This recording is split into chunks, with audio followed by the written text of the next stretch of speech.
اعوذ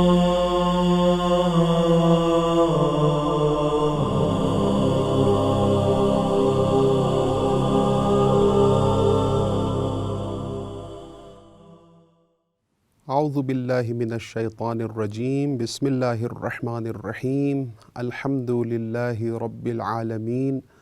والصلاة والسلام علی رسولہ الامین محمد وآلہ الطاہرین واللعن الدائم علی اعدائہم الی یوم الدین اما بعد فقد قال اللہ الحکیم فی کتابہ الکریم بسم اللہ الرحمن الرحیم شہر رمضان الذی انزل فیہ القرآن ھدی للناس وبینات من الہدی والفرقان۔ پروردگار متعال کا جتنا شکر بجا لایا جائے کم ہے کہ اس نے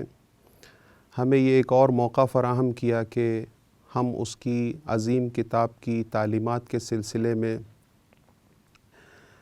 لب کشائی حاصل کریں اور کچھ گفتگو کریں۔ پروردگار متعال کا انتہائی شکر گزار بندوں میں سے ہمیں ہونا چاہیے کہ اس نے ایک مرتبہ پھر دلوں کی بہار جو کہ قرآن کریم ہے، دلوں کی شکوفائی کا ایک عظیم موقع فراہم کیا۔ ماہ مبارک رمضان، اس کی متعدد خصوصیات روایات کی زبان میں بیان کی گئی ہیں۔ ماہ خدا، ماہ عبادت، ماہ صیام، ماہ قیام، ماہ خودسازی، اور اس ماہ میں برکتوں کا نزول ہی نزول ہے، خودسازی کا موقع ہی موقع فراہم ہے۔ قرآن کریم نے اس ماہ کو ماہ نزول قرآن کے نام سے یاد کیا، چنانچہ فرماتے ہیں شہر رمضان الذی انزل فیہ القرآن، ماہ مبارک رمضان وہ عظیم مہینہ ہے جس میں خداوند متعال کی کتاب کا نزول ہوا۔ لہٰذا جہاں یہ ماہ خودسازی ہے، ماہ تقویٰ ہے، ماہ عبادت ہے، وہیں پر یہ ماہ قرآن ہے، ماہ تلاوت قرآن ہے، ماہ تدبر قرآن ہے، ماہ تفکر قرآن ہے، ماہ تعقل قرآن ہے۔ جہاں اس مہینے میں قرآن کی آیت کی صرف تلاوت کرنے کا اتنا ثواب ہو کہ گویا ایک آیت کی تلاوت دیگر مہینوں میں پورے قرآن کریم کی تلاوت کے برابر حساب کی جاتی ہو، اور یہ میں نہیں، سرکار ختمی مرتبت پیغمبر اسلام حضرت محمد مصطفیٰ صلی اللہ علیہ وآلہ وسلم اپنے اس معروف خطبے میں فرماتے ہیں، جو خطبہ شعبانیہ کے نام سے معروف ہے، کہ چنانچہ ماہ مبارک کی جب آمد تھی تو آپ نے لوگوں کے درمیان ایک خطبہ ارشاد فرمایا، اس میں اس ماہ مبارک کی خاصیتیں ذکر کی۔ ایک خاصیت اس میں سے جو ذکر کی، جس ٹکڑے کو اٹھا کر میں پیش کرنا چاہتا ہوں، فرمایا کہ من تلا فیہ آیۃ من القرآن کان لہ مثل اجر من ختم القرآن فی غیرہ من الشہور۔ اے لوگو، تمہاری جانب وہ مہینہ آیا ہے کہ جس میں قرآن کریم کی ایک آیت کی تلاوت اس شخص کا اجر رکھتی ہے کہ جس نے اس ماہ کے علاوہ کل قرآن کی تلاوت حاصل کی ہو، اور وہ جو اجر اس کو کل قرآن کے حاصل ہونے سے ملا ہو وہ ماہ مبارک میں ایک آیت کی تلاوت سے حاصل ہو جاتا ہے۔ تو جہاں پر قرآن کی ظاہری تلاوت کا اتنا ثواب عطا کیا جا رہا ہے، تو وہاں پر اس ماہ میں تلاوت کے ساتھ ساتھ اگر تدبر در قرآن اور تفکر در قرآن کی سعادت بھی ایک مومن کو حاصل ہو جائے تو کیا کہنے۔ اس عبادت اور اس تلاوت میں چار چاند لگ جاتے ہیں۔ چنانچہ معصوم کا ہی ارشاد ہے کہ لا خیر فی قراءۃ لیس فیہا تدبر،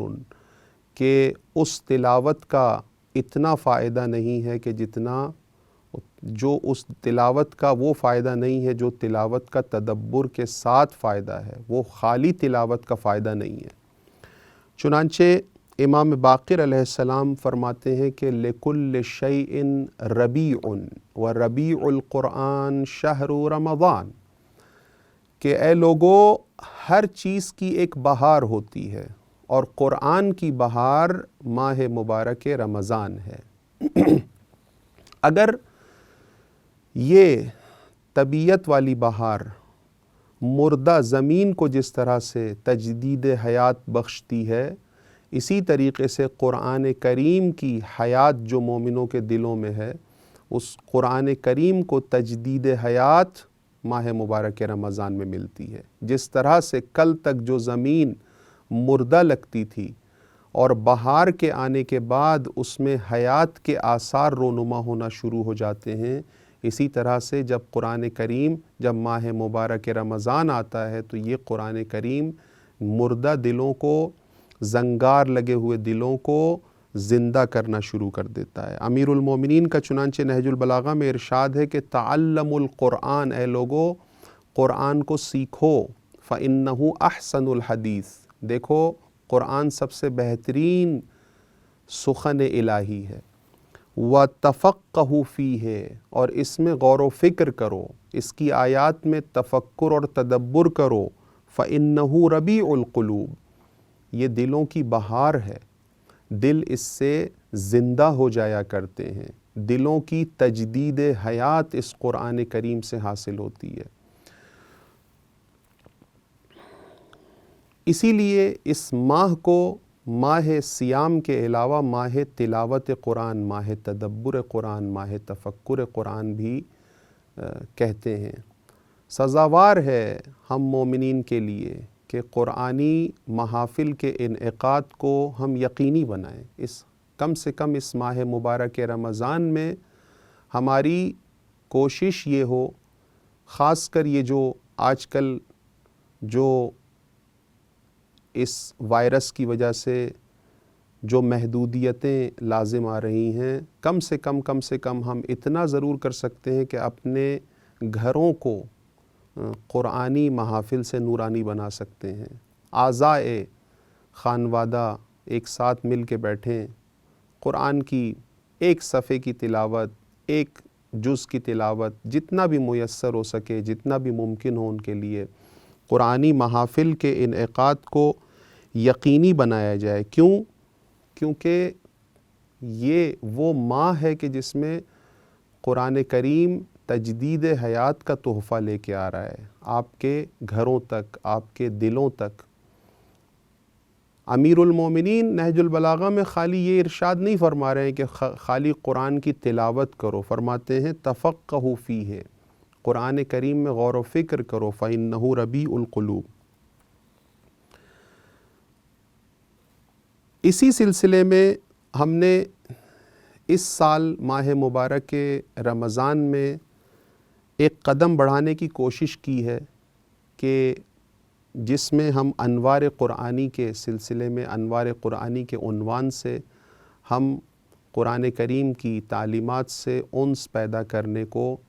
یقینی بنانا چاہتے ہیں، اور پروردگار متعال کی توفیقات اگر شامل حال رہیں تو اس سلسلے کو عام فہم انداز میں اور دلچسپ طریقے سے آپ مومنین کے سامنے پیش کرنے کی ہم کوشش کریں گے، تاکہ ایک طرف سے ہمیں آیات کی تلاوت کا شرف بھی ملتا رہے اور دوسری طرف سے وہ جو تفکر کے انوار ہیں وہ بھی ہمارے قلوب پر پڑتے رہیں۔ ہماری کوشش جیسا کہ عرض ہوا کہ یہ ہوگی کہ جہاں تک ممکن ہو سکے گفتگو کو عام فہم انداز میں پیش کیا جائے، اگرچہ گفتگو کے اس انداز میں کچھ نزاکتیں اور کچھ باریکیاں اس سے صرف نظر ہی کیوں نہ کرنا پڑے، لیکن گفتگو کو عام فہم بنانے کی کوشش کریں گے، اور حد درجہ یہ کوشش رکھیں گے کہ گفتگو کو مختصر انداز میں اور دلچسپ طریقے سے پیش کیا جائے۔ ہم نے انوار قرآن کے سلسلے میں اور اس موضوع کے سلسلے میں جو شروع میں گفتگو رکھی ہے وہ قرآن کریم کا ایک معروف اور مشہور قصہ ہے، وہ ہے قصہ حضرت موسیٰ۔ حضرت موسیٰ اور ان کی قوم، یعنی ان کی قوم اور ان کے سامنے جابر اور ظالم بادشاہ جو فرعون ہے، حامان ہے، تو اس سلسلے میں ہم کل سے اس گفتگو کو پیش کریں گے اور اس کے اصول کو انشاءاللہ ہم کل کی گفتگو میں پیش کریں گے۔ اس کے بعد جیسے جیسے ہمیں موقع ملتا جائے گا ویسے ویسے ہم اس گفتگو کو مزید آگے بھی بڑھاتے جائیں گے، اور اگر بیچ میں کچھ موضوعات قرآنی اگر ہمیں موقع ملتا رہے گا تو اس میں ہم اس کو ڈسکس کرنے کی کوشش کریں گے۔ بنابراین کل کی گفتگو میں ہم انشاءاللہ آپ کی خدمت میں دوبارہ حاضر ہوں گے اور اس گفتگو کے سلسلے کو آگے بڑھائیں گے۔ پروردگار متعال سے یہ دعا کرتے ہیں کہ پروردگار متعال اپنی اس وحی کے تحفے کو صحیح طریقے سے سمجھنے کی توفیق عطا فرمائے اور اس پر عمل کرنے کی توفیق عطا فرمائے، بحق محمد وآلہ الطاہرین، وصلی اللہ علی محمد وآلہ الطاہرین، اللہم صلی علی محمد وآل محمد۔